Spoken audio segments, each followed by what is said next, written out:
Hello बच्चों, कैसे हैं आप? उम्मीद करती हूँ आप बढ़िया और एकदम मज़े में होंगे और अपनी पढ़ाई सुचारू रूप से जारी रखे होंगे।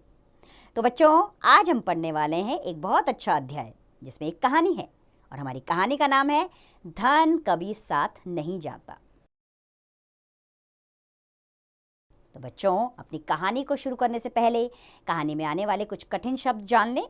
वे शब्द हैं व्यक्ति, बूढ़ा, पलंग, आज्ञा और संभव। अब इन शब्दों को आपने सही से उच्चारण करना है और इसका सही से लेखन करना है ताकि आपको ये शब्द अच्छे से आ जाएं। तो चलिए अपनी कहानी शुरू करें। एक बूढ़ा व्यक्ति था।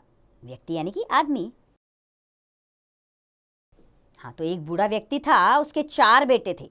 चारों बेटे शादीशुदा थे।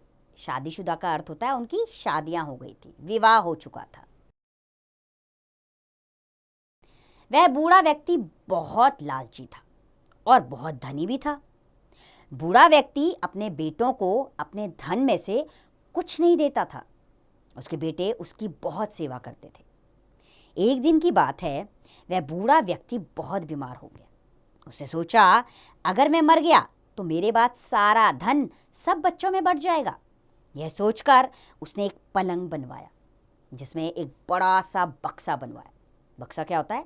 बड़ा सा सामान रखने का एक बक्सा होता है जिसमें एक साथ बहुत सारा सामान रखा जा सकता है। अब उस बक्से के अंदर उसने अपने सारे पैसे, सोना, चांदी, जेवरात यानी कि उसके जो भी जेवर थे, उसके पास जो भी जेवर थे उन सबको छिपा दिया और यह बात किसी को भी नहीं बताई। उसने एक दिन अपने सभी बेटों को बुलाकर कहा, जब मैं मर जाऊं तो मुझे इसी पलंग पर जला देना, मैं इसे साथ लेकर जाऊंगा। चारों बेटों ने उसकी आज्ञा का पालन किया। आज्ञा यानी कि आदेश। चारों बेटे अपने पिता से बेहद प्यार करते थे, इसीलिए उन्होंने अपने पिता की आज्ञा का पालन किया। उसके मरने पर बेटे उसके साथ पलंग को भी जलाने के लिए ले गए, परंतु यह संभव नहीं था। वहां जाकर पलंग डोम को दे दिया गया। पलंग यानी कि चारपाई जिसमें वो सोता था। इस प्रकार उसका धन ना तो उसके बेटों को मिला और ना ही वह पलंग बूढ़ा व्यक्ति अपने साथ ले जा पाया। तो बच्चों, इस कहानी से हमें यह शिक्षा मिलती है कि कोई भी अपने साथ कुछ नहीं ले जाता, इसलिए हमें लालच नहीं करना चाहिए। व्यक्ति की अच्छाइयां ही उसके साथ जाती है।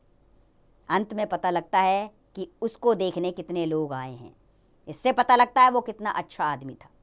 अपने साथ कोई इतना इंच का टुकड़ा भी नहीं ले जा सकता।